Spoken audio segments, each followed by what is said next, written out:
All right, this video, I'm going to talk about the different parties or individuals or entities to life insurance policies.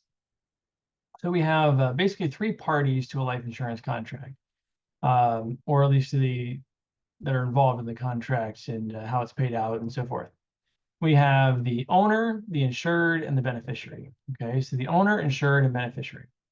So the owner is the individual or entity that is paying the premiums and essentially has the rights associated with the policy, in that they could cancel the policy, things like that. Stop paying premiums.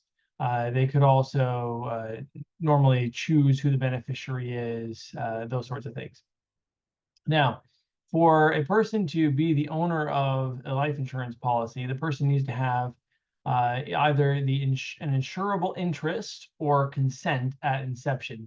So for insurable interest could be a situation in which you are the person who's going to be insured. So you are the person whose life is going to be insured, and so that's considered to be the insurable interest. So the person whose life is going to be insured can also be the owner. It doesn't have to be, but can be. If it is not somebody with an insurable interest, then they have to have the consent of the person who's being insured at the inception of the policy.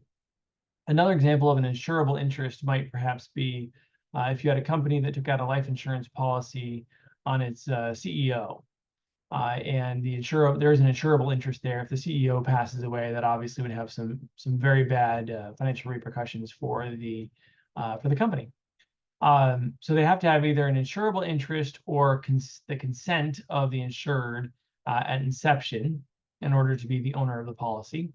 And so generally speaking, pretty often the owner of the policy is the insured person, but not always. So very, very commonly it is, but it's not always the same person.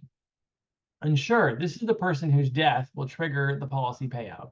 So the insured person for the life insurance is the person that if this person dies within the policy period, then the policy payout will occur.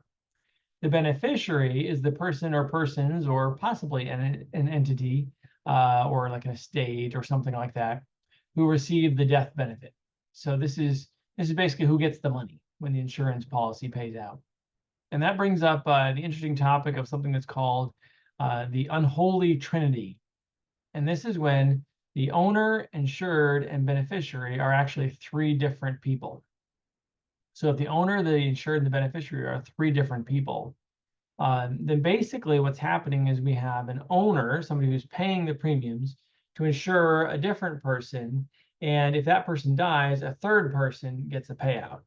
And so in effect, basically what's happening is the owner is making payments which ultimately benefit the beneficiary. And the owner is not the insured person. And so in that case, it is deemed to be a taxable transfer from the owner to the beneficiary. They're sort of using a life insurance policy to do it. Which would be a little bit of an unusual situation that you would have that, I suppose, but it can exist. Okay, hopefully this clarifies a little bit for sort of who those three parties to the typical life insurance policy are, as it relates to sort of the not the insurance company side of things, but the people who are on the consumer side of things, the buying side. You've got the owner who pays for it. The insured is the person whose life is actually going to trigger that policy payout, and the beneficiary is the person who gets the money. All right, thanks for watching, and hopefully this helps. Have a great day.